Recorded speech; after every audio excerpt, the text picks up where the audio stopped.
Sometimes in heavy metal you have great artistic albums that don't sell well commercially. And sometimes you have albums that sell well commercially but aren't all that appealing from an artistic point of view. But every once in a while you get that perfect storm of not only an album being fantastic artistically but also commercially successful. When I look at the year 1991, I look at it as being the perfect storm in that we're going to see some of the best heavy metal albums of all time. And we're also going to see some of the biggest selling heavy metal albums of all time. But only one can be called Best Heavy Metal Album of the Year. Find out who next.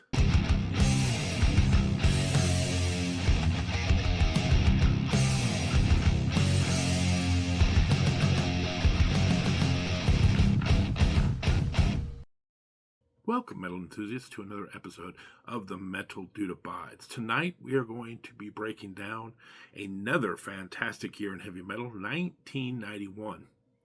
And what sets 1991 apart, as I said in the intro, is you're going to see some of the biggest selling albums of all time come out of this year.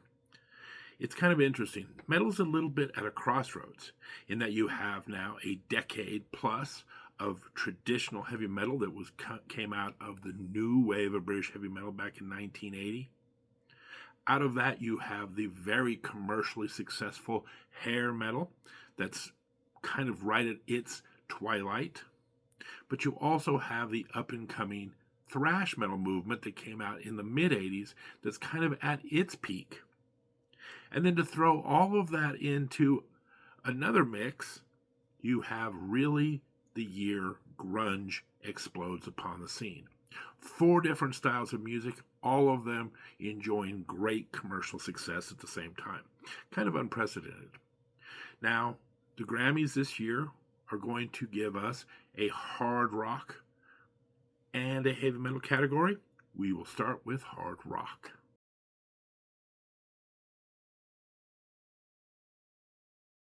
If this is your first time watching our Fixing the Grammy series, I'll make the rules very simple.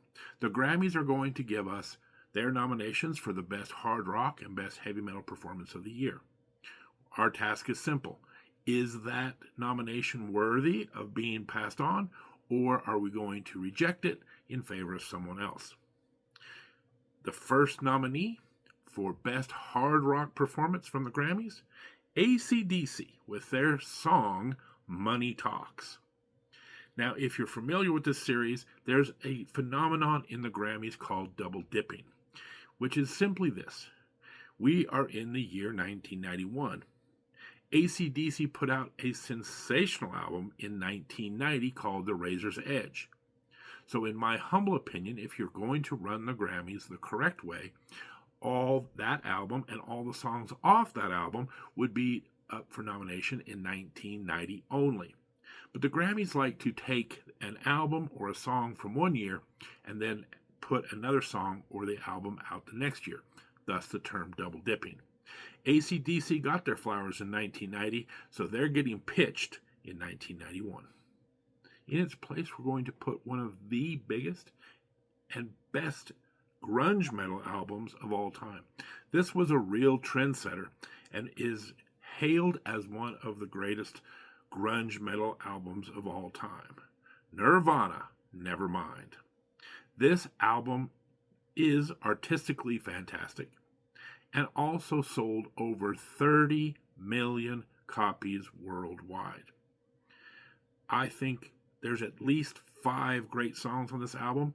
Smells Like Teen Spirit is kind of the song that just broke open the entire grunge movement. I think Smells Like Teen Spirit is the symbol of the grunge movement, where we put away our denim and leather and go with like a plaid and corduroy kind of look. In Bloom is good.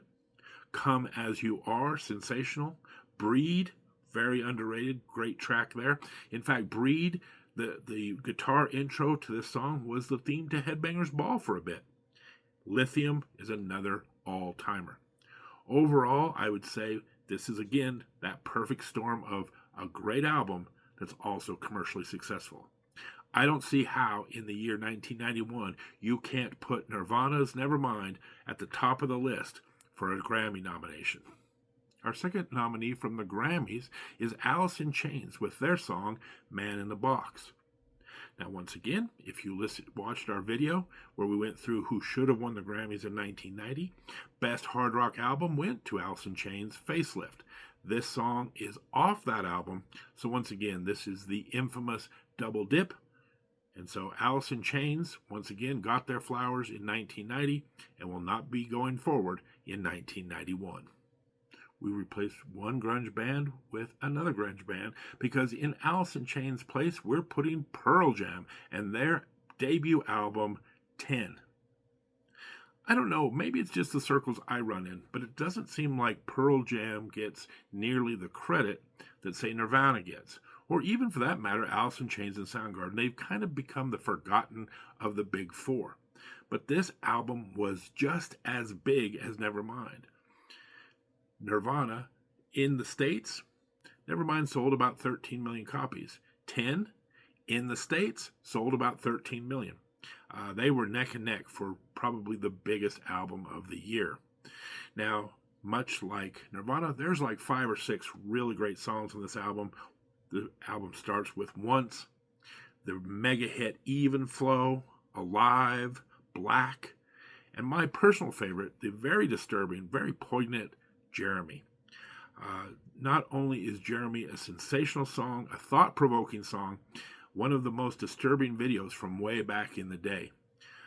Again, Pearl Jam 10, I don't see how you can get through 1991 without putting them up for a Grammy nomination. All right, the Grammys' third nomination is the album Use Your Illusion 1 from Guns N' Roses. And I have to say here that at least the Grammys picked an album that was released in 1991. So congratulations to the Grammys for at least getting their calendar correct. Unfortunately, I'm not going to go with Guns N' Roses for a very simple reason. As you see in my backdrop, I love Guns N' Roses. In 1987, they put out one of the best heavy metal albums of all time, Appetite for Destruction. But to me, that's kind of where it ends with Guns N' Roses. I remember watching an interview they were doing on MTV shortly after Appetite was released. And Axe was talking about how the songs that were on Appetite were kind of throwbacks to what they used to sound like. They had a much more sophisticated sound now.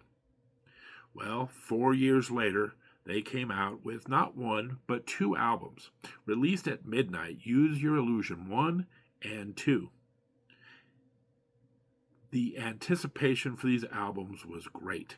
Sure, they'd put out an EP in between, but this was the first time Guns N' Roses was coming at us full blast. And I have to say, I was disappointed then, and I'm still disappointed now. This kind of reminds me of the situation with Def Leppard we talked about, about a decade ago, where they came out with, I think, one of the most underrated heavy metal hard rock albums of all time, High and Dry. Much anticipation for Pyromania, and then Pyromania kind of fell flat.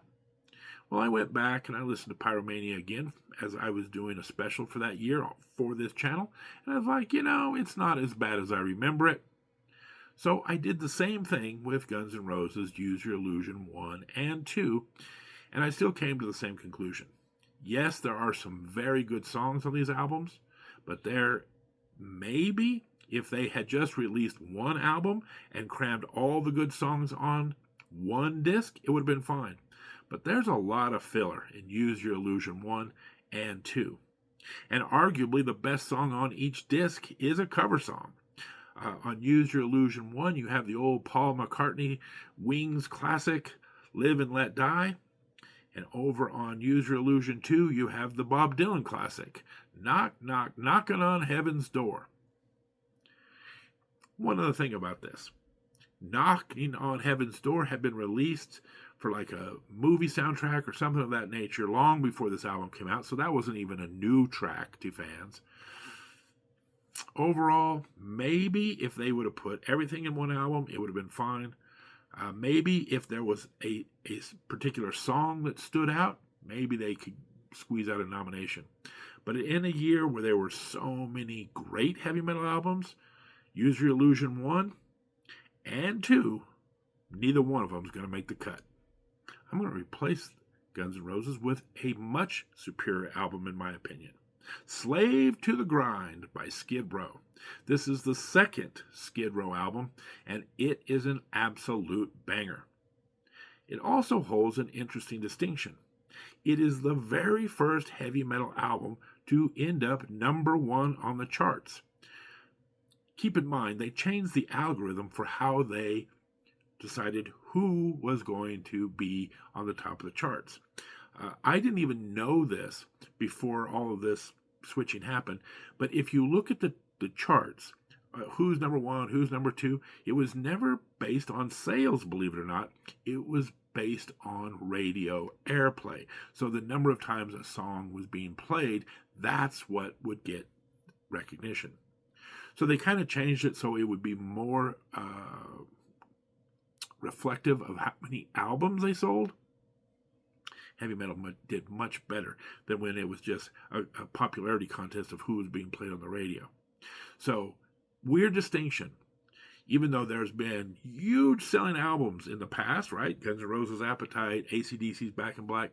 This is actually the first album to become number one on the charts. The other thing that's interesting about this album is that it's a heavier album than their first album. And I love this. Skid Row, I think, gets mistakenly lumped into the hair metal band, kind of more light melodic. But they are actually a very heavy band. If you say to me, Metal Dude, what are they doing in hard rock? They should be in the heavy metal. I wouldn't have any objections with putting them there. This song starts out with two of the best songs you're ever going to hear. The Twin Towers of Monkey Business and the title track, Slave to the Grind. Absolutely two of the best songs in the Skid Row collection. And it ends with the epic Wasted Time. If you want to see or hear a song where Mr. Sebastian Bach's pipes are shown off, Wasted Time is one of my favorites. So our third nominee, Slave to the Grind, Skid Row. Now, if you have been following this series on Fixing the Grammys, you'll know that I have often said that the Grammy Awards are if you would give a bunch of drunk monkeys an award show. This is about what it would come out to be. They do some of the oddest things ever.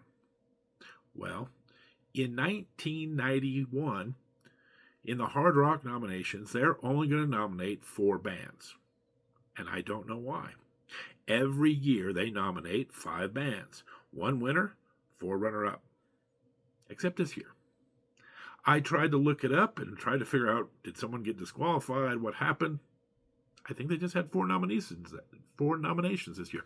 And to make things even more weird, because I've already started working on the video for 1992, they're going to have 6 next year. It's almost like they got to the award show and they went, oops, we missed one. We'll give it to them next year. This is how the Grammys operate. Drunk monkeys. Anyway, their 4th nomination is actually a pretty good one. It's from the band Van Halen and their album For Unlawful Carnal Knowledge. We'll put away the sophomoric title for a minute and talk about this album. I have never been a huge fan of the Van Hagar era of Van Halen. It was always a little bit, I don't know. You go back to the early days of Van Halen, and Eddie Van Halen just had these amazing, blistering solos. And once it became Van Hagar, it just became, I just don't see the great guitar work from Eddie Van Halen anymore. And it seems like they went for a more like adult-oriented rock sound than a real heavy metal or even hard rock sound. Having said all of that, this is my favorite of the Van Hagar albums. I own this album. There's a couple of good tracks on here. I like Pound Cake, and I think the best song that they had was Judgment Day. But at the end of the day, Van Halen is just, to me, at this point, kind of going through the motions. Good album, but I don't think I could make it worthy of the Grammys. So Van Halen is getting pitched. Unlike the Grammys, I can count, so I know I have to come up with 2 nominees to replace Van Halen. The first one, we're going back to the grunge, folks. Bad Motorfinger by Soundgarden. We talked about the explosion of grunge music in 1991. And while both Nirvana and Pearl Jam sold well into the tens of millions of copies of albums, Soundgarden here produces their first platinum album as well. This one sells 2 million copies and is the gateway to their next album, which is going to sell 6. So once again, you see how unbelievably popular grunge was overnight. The last 2 Soundgarden albums barely made a blip. This one sells 2 million. Some of the best songs in the Soundgarden catalog. I really like Outshined. And if you want to hear, in my humble opinion, the greatest vocal performance from Chris Cornell, who is one of the all-time great vocalists in heavy metal, go right here to Slaves and Bulldozers. Unbelievable vocals. If you're like, I don't know what the hubbub about Chris Cornell is, go check out that track. You're going to come away with your jaw on the floor. Our fifth and final nominee, Tesla, with their album Psychotic Supper. This is Tesla's third album and their third straight platinum album. They had a really good run here at the beginning of their career. I would also say this is the heaviest Tesla album by far. And one thing that I find funny about this album, my favorite song on this album is a song called Edison's Medicine, talking about how Thomas Edison screwed over poor old Nikolai Tesla all those many years ago, and that Tesla was really the person who invented electricity, not this newcomer Thomas Edison. Only a heavy metal band could write a song about Edison screwing over his rival decades earlier and claiming the throne to being the father of electricity. That is so metal. So once again, let's talk about the 5 nominees. Our first nominee, Nevermind by Nirvana. 10 by Pearl Jam. Slave to the Grind, Skid Row. Bad Motorfinger by Soundgarden. And finally, Psychotic Supper by Tesla. And the winner is Soundgarden, Bad Motorfinger. This was a very competitive category this year. Again, we talked about the big sales of Nirvana and Pearl Jam, and I would say, non-controversially, those are the 2 biggest albums from both bands. Pearl Jam's still making music to this day, but I don't think they've ever topped 10. Obviously, we didn't have as much time with Nirvana, but I think Nevermind is their classic top-of-the-line album. The best Skid Row album, the heaviest Skid Row album. But at the end of the day, I have often thought that Bad Motorfinger belongs in the top 10 or top 20 heavy metal albums of all time. It is heavy. It has got some of the best vocals you're going to hear. And like I say, Soundgarden is going to make an interesting choice after this album to kind of temper their sound a little bit. Once again, they're going to achieve more commercial success, going from this album at 2 million to Super Unknown, which is going to sell 6. But here is when they're at their artistic peak. One of my favorite albums of all time. It just had to be. Congratulations to Soundgarden on this epic win. And this is 2 years in a row that the best hard rock album has gone to a grunge band. Just goes to show you just how influential they were in the early 90s. Now let's flip on over to the heavy metal category.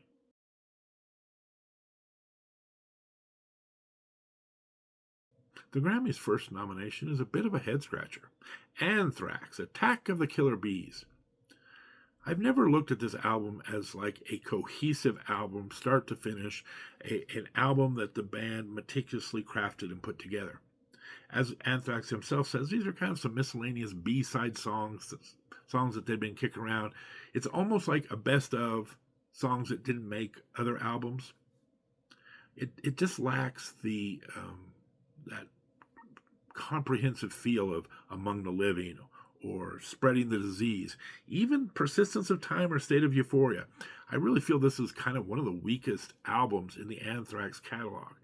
So I don't see how in the world all of a sudden the Grammys were enthralled with this. I think we can do better. Anthrax, you're out. In its place, I'm going to put Armored Saint with their album, Symbol of Salvation. I find this a little bit ironic. Armored Saint, of course, the band fronted by another great legendary vocalist, John Bush, who very soon will become the lead singer of Anthrax. Oh, by the way, this is, I think, by far the best Armored Saint album. They had been a little bit of hiatus after their guitarist, Dave Pritchard, passed. And so I kind of had almost lost track of Armored Saint. So I was almost surprised when I saw this album come out, ran out, picked it up, and boy, am I glad I did. Every song on this album is an absolute banger, but two tracks in particular to put your attention to. Rain of Fire is absolutely a barn burner, and the title track, Symbol of Salvation, two of the best heavy metal songs you're ever going to hear. And once again, this is kind of the last Armored Saint album before John Bush goes off to join with the boys from Anthrax. So our first nominee, Armored Saint, Symbol of Salvation. The Grammy's second nomination is an excellent song from the band Megadeth. Their song, Hangar 18, one of Mrs. Metal Dude's favorite metal tracks of all time. There's only one problem. Once again, if you go back to 1990, their album, Rust in Peace, was in an epic battle with Pantera's Cowboys from Hell. So once again, this song came off that album, and it should have been nominated in 1990, not in 1991. So once again, no double dipping, only albums and songs that came out in 1991. So if you want to hear more about Hangar 18 or that album, Rust in Peace, go check out my video of the Grammys of 1990. We're going to replace that with Ozzy Osbourne and his album, No More Tears. This is one of the most commercially and artistically sound Ozzy Osbourne solo albums. If you go all the way back to 1980, Blizzard of Oz sold 5 million copies. This bad boy right here is going to sell 4 million copies. So again, the second highest selling in the entire Ozzy solo career. Also, interestingly enough, this album was supposedly his last. Yes, for those of you who have just recently seen that Ozzy was retiring and, of course, unfortunately passed, his first retirement was way back in the early 90s. In fact, he had a fun play on words off the No More Tears album. He had the No More Tours tour. Once again, Ozzy could not stay home and watch the little dog that they had, so he got back on the road pretty quick and is going to have 3 or 4 more solo albums after this. But at the time, we really thought this was the last we were going to see of Ozzy. One of my favorite concert memories of all time, I did see Ozzy on this tour in Red Rocks, Colorado, and it rained like cats and dogs. There was literally waterfalls coming down. For those of you who may or may not know, Red Rocks is an open amphitheater up in the mountains just outside of Denver. Water's just flowing down the rock steps. Ozzy, true to his form, would always start the concerts out. You want to get crazy, and then would throw a bucket of water on the crowd to get people going. Usually you're in a hot, stuffy arena. A nice bucket of water feels great. So he comes running out on stage. He sees that we're all drenched, and so he takes the bucket and just dumps it on himself. One of the funniest, coolest concert moments ever. Love you, Ozzy. We miss you so much already. But this is one of the most fantastic albums ever. He has hit after hit off this. As Ozzy, again, unfortunately recently passed, one of those just gets you by the heart type moments is at that concert. People are talking about Mama, I'm Coming Home, how much more meaning it has now with his departure. So that is also off this album. It is great. My favorite track is the title track, a very haunting, disturbing song. Ozzy always had that way of he always sounded like he was a kind of an innocent guy, but he could put together some of the most dramatic, wicked, evil songs you're ever going to hear. This is a good example of this, kind of a Jack the Ripper type of thing from Jack the Ripper's perspective. Really creepy video to go along with it. So once again, our second nomination, the great, the legendary Ozzy Osbourne, No More Tears. All right, so far the Grammys have had 6 nominations. None of them have made it into the Metal Dudes Awards, but that is going to change right here because the next Grammy nomination is for Metallica, The Black Album. Once again, when you have one of the greatest heavy metal albums of all time and one of the greatest selling albums of all time coming together, Metallica's Black Album may be the ultimate perfect storm in the history of heavy metal.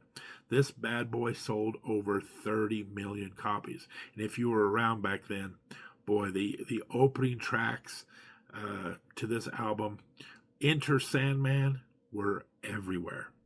This is where Metallica had been kind of a bit of an underground band. They got some popularity and some fame for the very dark, very disturbing song One off And Justice for All. And Justice for All was a very interesting album because it was their first album after losing bassist Cliff Burton, and all that anger just poured out of them. Well, they kind of had that therapy of putting that album out. And Lars famously said, but we didn't want the rest of our career to just be those big, long, dark 7-8 minute songs. So they brought in a producer by the name of Bob Rock, who was very, maybe even controversial, so a guy that had taken heavy metal bands in the past or more commercial acts and gave them a more polished commercial feel. And at the time, although it was, I believe, a real small minority of metalheads, many of the purists of the heavy metal thrash movement were very disappointed that Metallica had gone to this very polished, almost heavy metal style album. But it just works so well. So many legendary tracks to choose from on this album.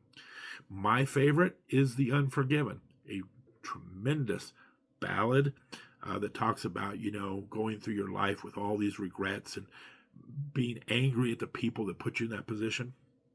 Mrs. Metal Dude, Always Preferred, Nothing Else Matters. My kids have always had a soft spot for Wherever I May Roam. Once again, Enter Sandman. The list goes on and on.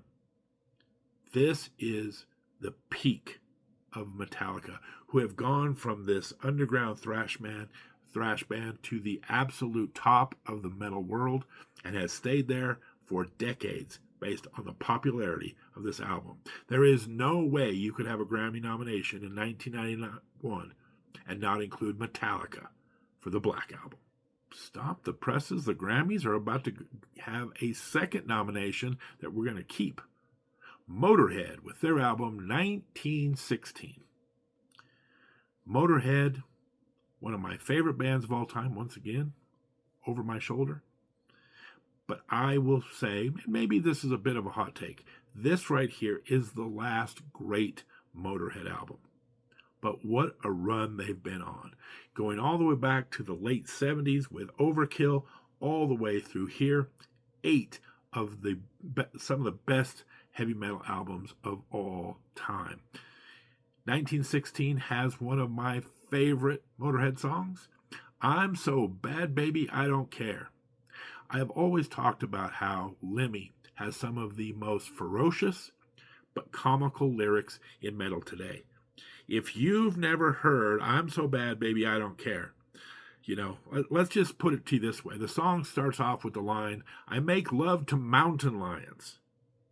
This is classic Lemmy right here.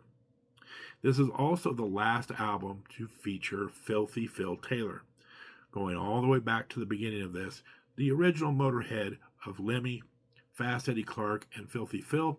Of course, Fast Eddie left in the early 80s to create his own band, if you will, Fastway. Now Filthy Phil, leaving only Lemmy as one of the original Motorhead pioneers. After this, I think their work does take a step back. So once again, if you want to really explore Motorhead, start with Overkill in 1979 and come all the way to here. 1916 is fantastic. Now, if you're not familiar with Motorhead, I would say that they are kind of a blend of heavy metal, thrash metal, speed metal, with a big old stripe of punk right down the middle. A very punkish undertone to this. And appropriately enough, here on this album, Lemmy does a tribute to the Ramones, one of the legendary punk bands. I think it's one of their best. It's a short little ditty, has a very Ramones-like feel. So if you're a fan of the Ramones, check that out as well. Speaking of punk meeting heavy metal, there's a category called crossover thrash, which combines thrash metal and really hardcore punk.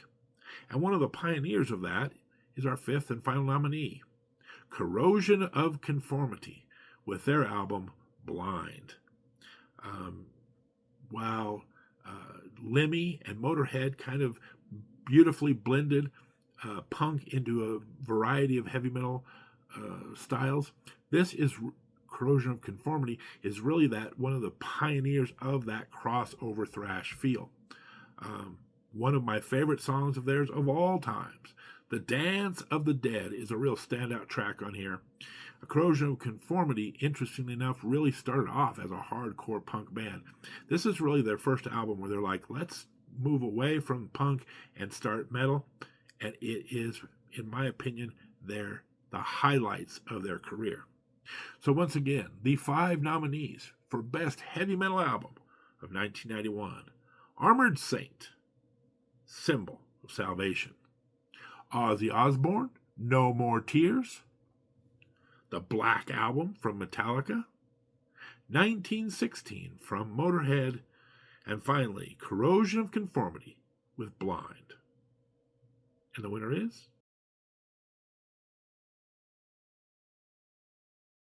The Grammys have been awarding the best heavy metal performance for like 4 years now. And they have botched it every single year. And then came 1991. The winner of both the Metal Dude Award and the Grammy Award this year is Metallica's Black Album. Again, it is an achievement that you don't see in heavy metal all that much, where artistically and commercially everything came together just right.